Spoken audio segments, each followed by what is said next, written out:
అధికారులకు సంబంధించిన విషయం ఏమంటే ఇన్ఛార్జ్ మంత్రి గారు కొల్లు రవీంద్ర గారు ఉన్నారు. 15 రోజులకు ఒకసారి వస్తారు, 2 రోజులు ఈ జిల్లాలో ఉంటారు. మీ సమస్యల పరిష్కారం కాంది అని ఉంటే ఇన్ఛార్జ్ మంత్రి గారిని కూడా కలవాలని కార్యకర్తలందరినీ నేను కోరుతాం జరుగుతుంది.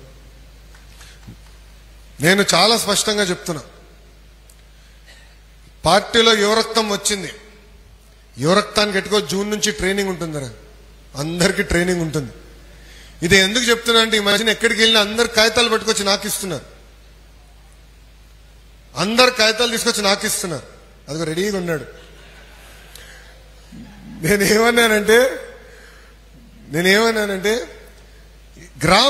గ్రామంలో ఉన్న సమస్యలు ఉంటే మనం వెళ్ళి మాట్లాడాలి, అధికారులతో మాట్లాడాలి, మండల పార్టీ కూర్చోవాలి, పిలిపించాలి, ఆ సమస్య పరిష్కరించాలి. అది పోయింది.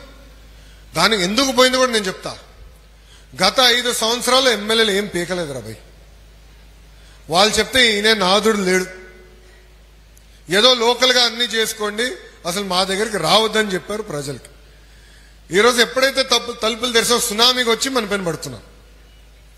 నిన్న రాత్రి 11:30కి నేను విశాఖపట్నం పార్టీ హౌస్కి వెళ్ళి అక్కడనే పడుకుంటాను. ఎప్పుడు వచ్చినా విశాఖ పార్టీ హౌస్లో పడుకుంటాను. పార్టీ హౌస్కి వెళ్తే సుమారుగా 200 మంది రెడీగా ఉన్నారు. 11:30కి 11:30 రాత్రికి అంతమంది రెడీగా ఉన్నారు మన కోసం.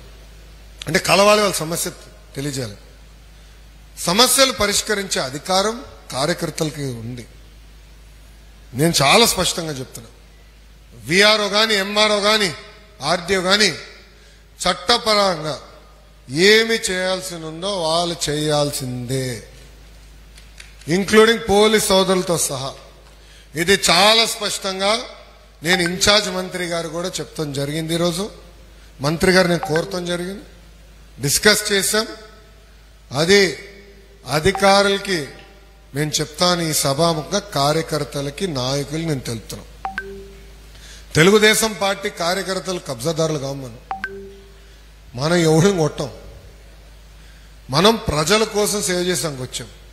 ఇప్పుడే పల్లన్న అన్నారు, విశ్వవిఖ్యాత నట సార్వభౌమ స్వర్గశ్రీ నందమూరి తారక రామారావు గారి సిద్ధాంతాలు మనకున్నాయి. ఇప్పుడు కూడా ఆ సిద్ధాంతాల పరంగా మనం అందరం నడవాలి. తెలుగులో ఎక్కడున్న అగ్రస్థానంలో ఉండాలనేది మన లక్ష్యం. అన్ని రాష్ట్రాల కన్నా అన్ని రంగాల్లో ఆంధ్ర రాష్ట్రం నంబర్ 1 ఉండాలి, తెలుగు నంబర్ 1 ఉండాలనేదే మన లక్ష్యం.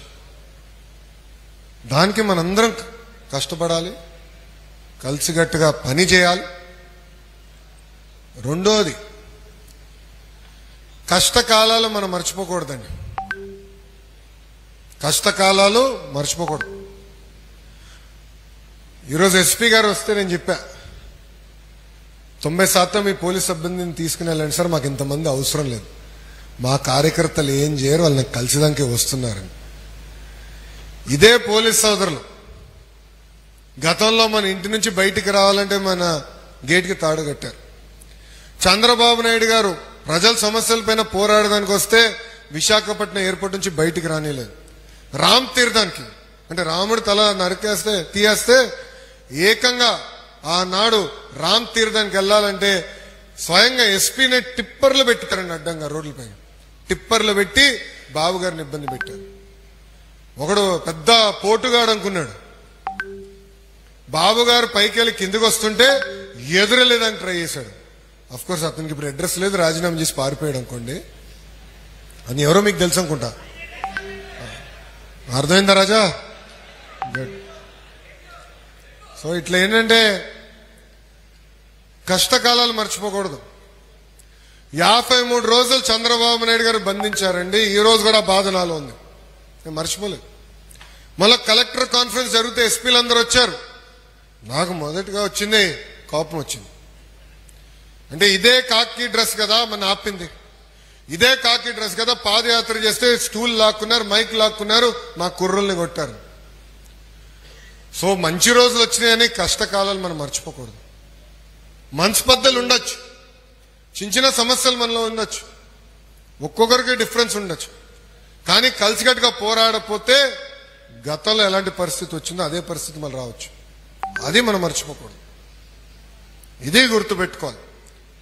సమస్యలు ఉన్నాయి కాదని నేను అనట్లా. ఇప్పుడే ఇన్ఛార్జ్ గారు చెప్పారు,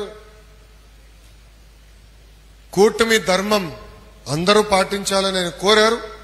దాంట్లో ఎలాంటి సందేహం లేదు. పల్లా శ్రీనన్న నాయకత్వంలో కమిటీ పనిచేస్తుంది. పల్లన్న నాయకత్వంలో మన నియోజకవర్గంలోనే కాదు అన్ని 175 నియోజకవర్గాల్లో కూటమి ధర్మం పాటించే బాధ్యత